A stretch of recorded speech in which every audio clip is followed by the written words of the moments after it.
Bonsoir et bienvenue dans votre journal tout en images de ce dimanche 20 juillet. Voici les titres. Le 100e anniversaire de la naissance de Frantz Fanon célébré en Martinique. Plusieurs événements ont rythmé cette semaine. Un colloque, des conférences et des expositions ont été organisés pour rendre hommage aux psychiatres et auteurs martiniquais.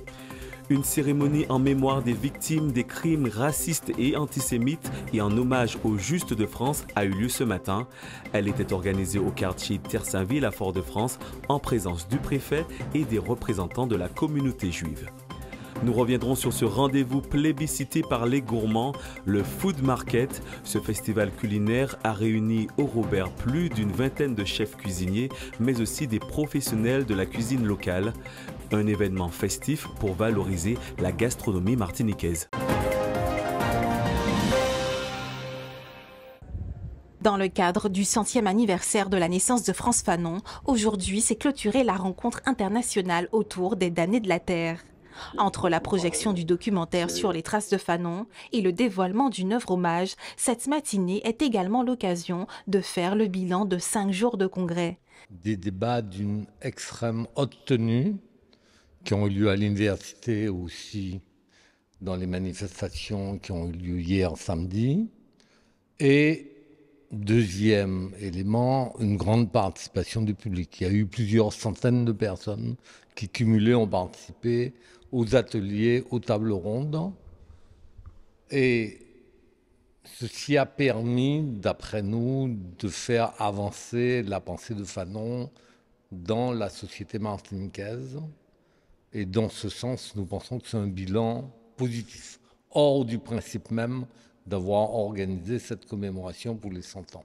Fanon reste aujourd'hui la référence mondiale dans la lutte contre l'aliénation, la référence mondiale dans la lutte contre la colonisation, contre l'oppression. Et il est absolument évident que l'état de la planète aujourd'hui mérite que ces idées soient mises en avant pour que ça soit une base de combat contre tous les actes qui se commettent, que ce soit en Haïti, que ce soit en Kanaki, que ce soit en Palestine ou que ce soit sur toute la terre. Un nom, un héritage, une pensée qui dérange encore et éclaire toujours. À 100 ans, Frantz Fanon continue de faire parler et de faire penser. Au François, une figure majeure de la pensée antillaise a été célébrée. La ville a accueilli une conférence exceptionnelle autour de Frantz Fanon. On n'a pas rendu Fanon à son pays. Ça veut dire qu'en fait, on connaît très bien Aimé Césaire, on connaît Glissant, mais on connaît que très peu Fanon. Et généralement, les gens ont une très mauvaise image de Fanon. Alors que je considère qu'on doit d'abord vulgariser, on va dire, rendre Fanon au public pour que vraiment on puisse apprendre à le connaître, à savoir qui il est. Celui qui a osé, déjà par sa profession en tant que psychiatre, et puis en plus partir en tant que Martiniquais, aller s'installer en Algérie. On se pose des questions, comment ça un Martiniquais qui part à la guerre, etc. et qui va s'installer en Algérie et qui va mettre en place tout ce processus par rapport à la psychiatrie. Et donc forcément ça interpelle. Fanon ne devait pas être qu'intellectualisé. Il devait être mis dans une pratique, un engagement au quotidien dans les relations sociales, dans la façon de se penser et comment ne pas se voir que dans les ancrages de notre antianité, mais rechercher notre métissage au travers de la culture, au travers de l'art, au travers de la lecture, etc. Et surtout, suivre son cœur, suivre sa voix et rester au contact du présent. Un siècle après sa naissance, Frantz Fanon reste une voix puissante dans le tumulte des luttes modernes. Au François, sa mémoire n'est pas figée, elle respire, questionne et inspire.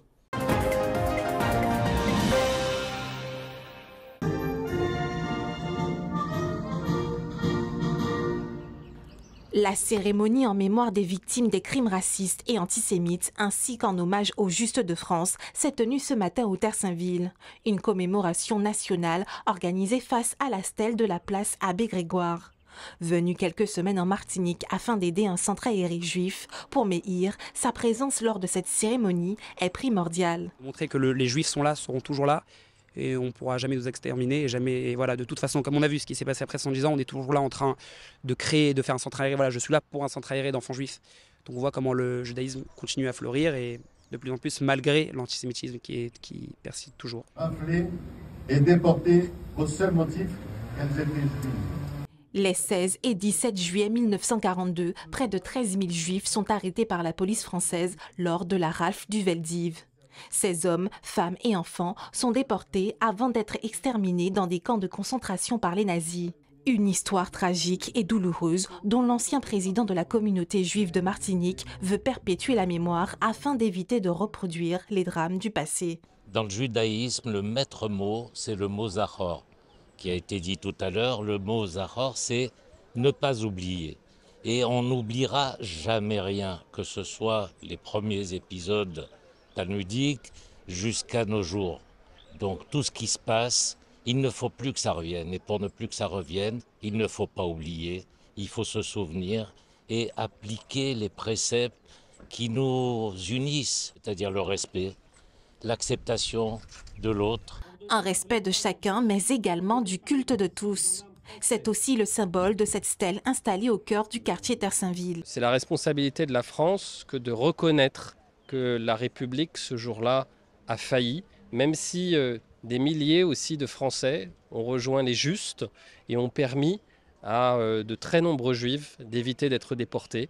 À l'époque, le gouvernement en place, le gouvernement dit de Vichy, dit de l'État français, a aussi appliqué avec zèle les directives antisémites, et beaucoup de Juifs ont aussi été persécutés. Ici, il faut s'en rappeler, et ici à Terre-Saint-Ville, où il y avait une communauté juive, et il y a toujours d'ailleurs ici en Martinique une communauté juive qui a le droit d'exercer son culte. Peu nombreuse en Martinique, la population juive compte près d'une centaine de familles installées sur notre territoire.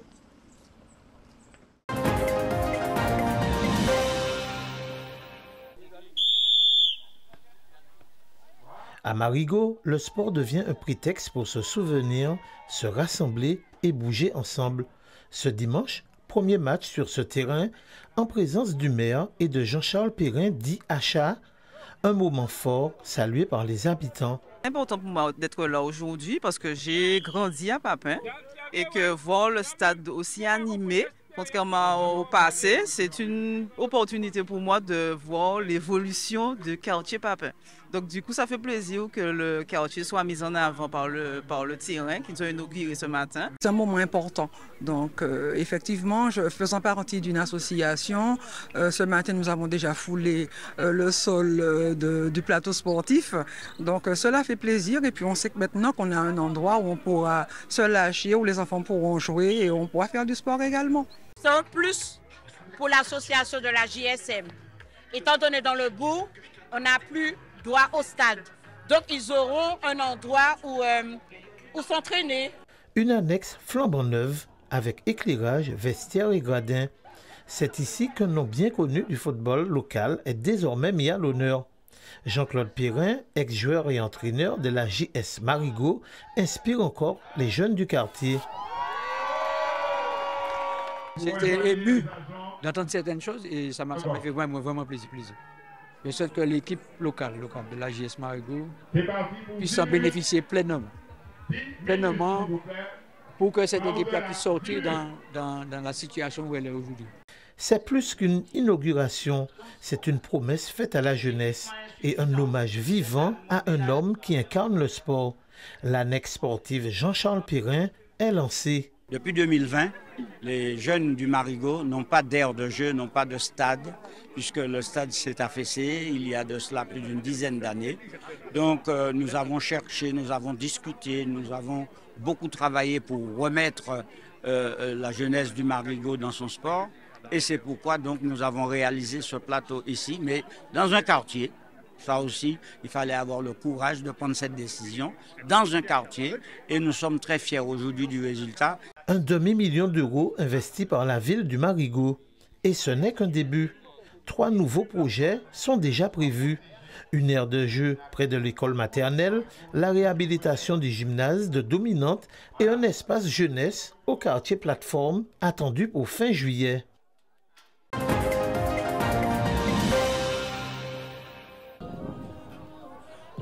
Sur la place des Cités-Unies au Robert, les effluves d'épices et de produits du terroir ouvrent l'appétit. Le Food Market invite à une balade gourmande.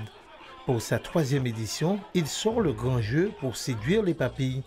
Le public répond présent, en famille ou entre amis, on flâne entre les étals colorés. J'ai le plaisir de découvrir toutes les saveurs de chez nous qui sont préparées par des chefs de chez nous. Il y a des mets que je ne connais pas. Donc c'est les vacances et c'est bien d'avoir des saveurs, de connaître les saveurs de notre pays. Je suis venue dans le stand aujourd'hui, le point G. Je suis venue rechercher mon petit point G. Donc j'espère l'avoir trouvé avec ces beaux balaos que je vais déguster. Du coup j'ai trouvé des sushis onigiri au thon. Délicieux. Avec la petite sauce sucrée, c'est parfait. Des exposants venus de toute la Martinique font découvrir leurs spécialités. Recettes revisitées, balarou frit, migan de camanioc à la langouste ou encore les délicieux bouinakossa, une vitrine du savoir-faire culinaire local. Les bouinakossa, ce sont des pains fouets et à l'intérieur vous avez du cheddar, le fromage et la farce. Aujourd'hui on propose du migan de camanioc, mais aujourd'hui c'est à la langouste. Un bel petit gâteau, c'est des douceurs authentiques, artisanales et surtout une explosion de sens et d'émotions et de saveurs surtout. L'ambiance est conviviale, familiale, parfois même festive, avec des animations musicales pour rythmer la journée. À l'origine de cette initiative, Harry Goutal, organisateur du Food Market Martinique. Cette année, la thématique tourne autour des souvenirs d'enfance. Le Food Market Martinique a pour objectif de valoriser la gastronomie, de mettre en avant nos chefs, nos traiteurs et nos restaurateurs et de faire découvrir à notre population ou redécouvrir à notre population des mets qu'ils connaissent et qu'ils ont partagés dans leur famille. Donc on a 21 chefs cette année donc, qui seront présents en stand pour justement présenter ce qu'ils font tout au long de l'année, mais aussi proposer une recette signature en lien avec leurs souvenirs d'enfance à eux. Un marché du goût, mais surtout une vitrine de la richesse locale, où chaque bouchée devient un voyage culinaire, un retour aux sources.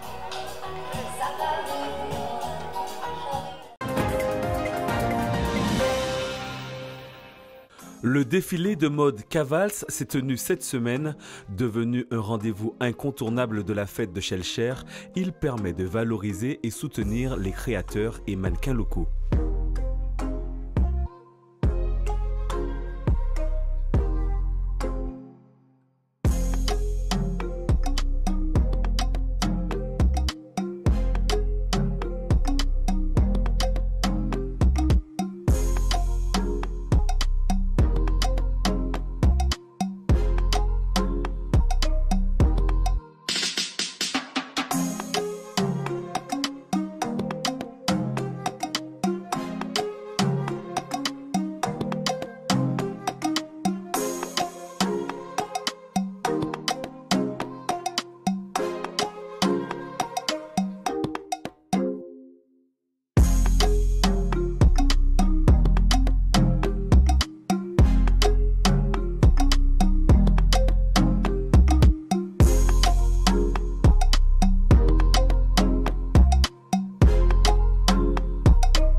Si vous souhaitez donner votre sang, les camions de l'EFS seront présents demain, place Gaston-Mounerville à Casse-Pilote de 8h à 13h et sur le parking de l'ancienne école Anne-Marc au François de 8h à 13h30.